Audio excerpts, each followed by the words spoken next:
আমি কি ভুরু ফিল আপ করতে পারবো কি না? আমাদের আরেকটা বোন প্রশ্ন করেছেন যে সুগন্ধি দিয়ে নামাজ পড়লে নামাজ হবে কি না। পিরিয়ড শেষ হওয়ার পর ফরজ গোসল সম্পর্কে কিছু জানতে চাই। আর চুল কাটা যাবে কিনা, যে আঁঠুর উপরে কাপড় উঠে গেলে আমাদেরকে অজু ভেঙে যাবে কিনা। আমাদের আরেকটা বোন প্রশ্ন করেছেন যে মাথার চুল উঁচু করে বাঁধা যাবে কিনা। আমাদের এক বোন প্রশ্ন করেছেন যে আমি একটা বিউটি পার্লারে চাকরি করি, সেখানে অনেক মানুষ আসে ভুরু ফিল আপ করার জন্য। অর্থাৎ আমি যদি তাদের ভুরু ফিল আপ করে দেই, আমার কি এখানে বড় ধরনের কোনো গুনাহ হবে কিনা? নাহমাদুহু ওয়া নুসাল্লি আলা রাসূলিল কারীম। সম্মানিত শ্রোতা, আজকে কিছু প্রশ্ন একত্রিত করে আপনাদের মাঝে উত্তর দেওয়ার চেষ্টা করবো ইনশাআল্লাহ, আল্লাহ তাআলা যদি তৌফিক দান করেন। আমাদের কাছে অনেক মানুষ অনেক নানান ধরনের প্রশ্ন করে থাকে, যার কারণে ওই প্রশ্নগুলো একত্রিত করেই আপনাদের মাঝে একটা ভিডিও ধারণ করে আমরা উপহার দিয়ে থাকি। তা আজকেও এরকম ধরনের কিছু প্রশ্ন গত কয়েকদিন ধরে জমা হয়েছে, তা আপনাদেরকে জানাবো ইনশাআল্লাহ। আমাদের এক বোন প্রশ্ন করেছেন যে আমি একটা বিউটি পার্লারে চাকরি করি, সেখানে অনেক মানুষ আসে ভুরু ফিল আপ করার জন্য। অর্থাৎ আমি যদি তাদের ভুরু ফিল আপ করে দেই, আমার কি এখানে বড় ধরনের কোনো গুনাহ হবে কিনা?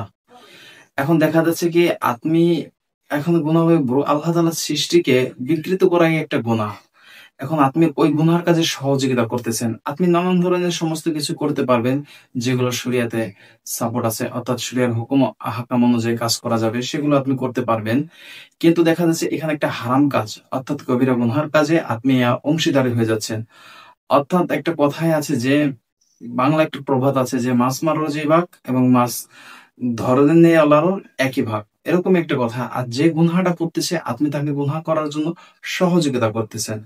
অর্থাৎ তার গুনহার কাজে আপনি তাকে আরো সহযোগিতা করে তাকে আরো গুনহার দিকে লিপিবদ্ধ করতেছেন, অর্থাৎ তাকে আরো গুনহার দিকে নিয়ে যাচ্ছেন। অর্থাৎ এইখান থেকেও আপনি সেটা করতে পারবেন না, অর্থাৎ আপনিও ভুরুগুলো তাদেরকে করে দিতে পারবেন না। ২ নম্বরে আমাদের আরেকটা বোন প্রশ্ন করছেন যে মাথার চুল উঁচু করে বাঁধা যাবে কিনা। দেখেন, রাসূল সাল্লাল্লাহু আলাইহি ওয়াসাল্লামের হাদিসের ভিতরে তো বর্ণিত আছে যে কিছু মহিলারা যারা মাথার চুল উটের ইসের মতন উঁচু করে বাঁধে। এখন বিষয়টা হচ্ছে আপনি যদি ঘরের ভিতর বাঁধেন বা আপনার মাহরামের সামনে বাঁধেন বা স্বামীকে আকৃষ্ট করার জন্য, সৌন্দর্য প্রদর্শন করার জন্য, সেটা শরিয়াতের সমস্যা নেই। কিন্তু বাহিরে প্রকাশ করার জন্য, অর্থাৎ ঘর থেকে বাহিরে যাওয়ার জন্য আপনি যদি চুলটা এভাবে বেঁধে যান, অনেক গুনাহ আপনার দ্বারা হবে। কারণ দেখা যাচ্ছে এখানে বাহিরের মানুষগুলো আপনাকে খারাপ দৃষ্টিতে তাকাবে এবং খারাপ বাজে মন্তব্য করবে, আপনাকে নিয়ে তারা আলোচনাও করবে।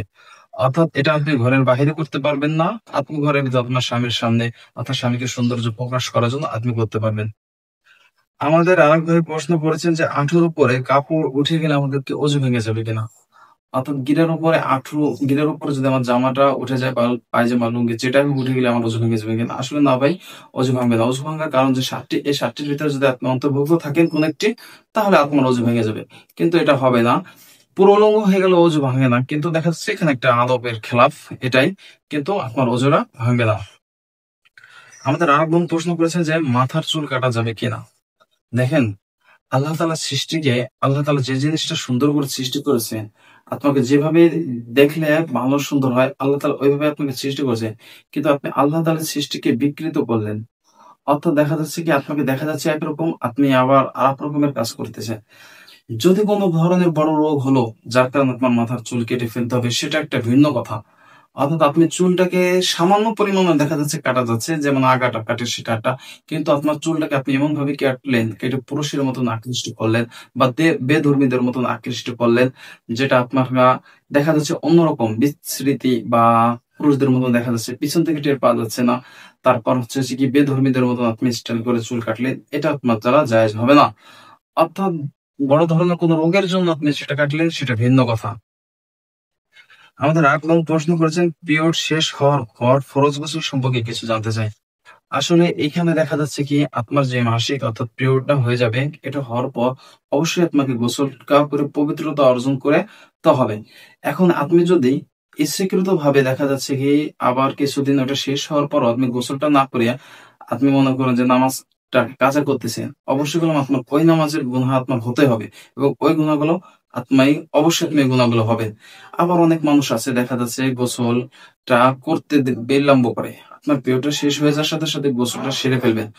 আবার দেখা যাচ্ছে পিরিয়ড হওয়ার জন্য যে রক্তর গুলো বর্ণনা আছে কয়েকটি কালার, ওই কালারের ভিতর যদি আপনি থেকে থাকেন তাহলে আপনার এখনো পিরিয়ড আছে। আর আপনার যদি না থাকে আপনি অতি তাড়াতাড়ি ভাবে গোসল করে ফেলেন। ফরজ গোসল কিভাবে কুলি করবেন? সুন্দর করিয়া নাকি পানি দিবেন এবং সমস্ত শরীরকে ধৌত করে ফেলবেন। এভাবে করে পবিত্রতা হয়ে আপনি আবার নামাজ শুরু করবেন। আমাদের আরেক ভাই প্রশ্ন করছেন, তওবা করার পরও আমি গুনাহ থেকে বাঁচতে পারি না। প্রিয় ভাই, আপনার তওবাটা কিরকম হচ্ছে আপনি একটু ভাবেন। আপনি তওবা করতেছেন আবার গুনাহ করতেছেন। আপনি তওবা করতেছেন আবার গুনার কাজে লিপ্ত আছেন। আপনি তওবা করতেছেন আবার নানান ধরনের চুরি, নানান ধরনের গুনার কাছে লিপ্ত আছেন। অর্থাৎ এরকম তওবা যদি আপনি কিয়ামত পর্যন্ত করেন তাহলে আপনি কখনো গুনাহ থেকে বাঁচতে পারবেন না।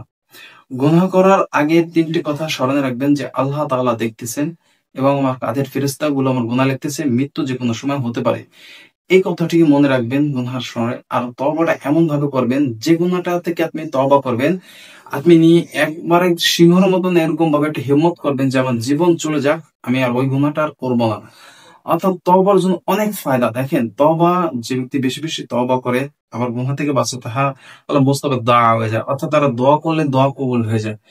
এরকম কলম একটা ঘটনা আছে ইমাম হাম্বলের সময় যে এক যুবক তিনি খালি তওবা করতেন আর ইস্তেগফার রুটি বানাইতেন আর ইস্তেগফার অর্থাৎ তওবা করতেন, আল্লাহর কাছে মাফ চাইতেন।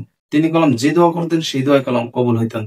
তাহলে এরকমও অনেক ঘটনা আছে। এই জন্য তওবাটা এমন ভাবে করতে হবে যে গুনাহ থেকে আপনি তওবাটা করবেন ওই গুনাহটাকে আপনি আর ফিরে পার করবেন না। এভাবে তওবা করবেন। আপনি সকালে একটা গুনাহ করলেন, তওবা করলেন, আবার ওই গুনাহটা আবার আপনি বিকেলে করলেন। এরকম যদি তওবা করে যাচ্ছেন আপনি কোনো ফায়দা পাচ্ছেন না। অর্থাৎ এমন ভাবে তওবা করবেন যে আমি আমার রুহুর শরীরে থাকা পর্যন্ত আমি আর ওই গুনার কাজ করব না। এরকম ভাবে আপনি তওবা করবেন, ইনশাআল্লাহ আল্লাহ তাআলা তোমাকে দেখবেন যে ওই গুনাহ থেকে বাঁচিয়ে দিবেন।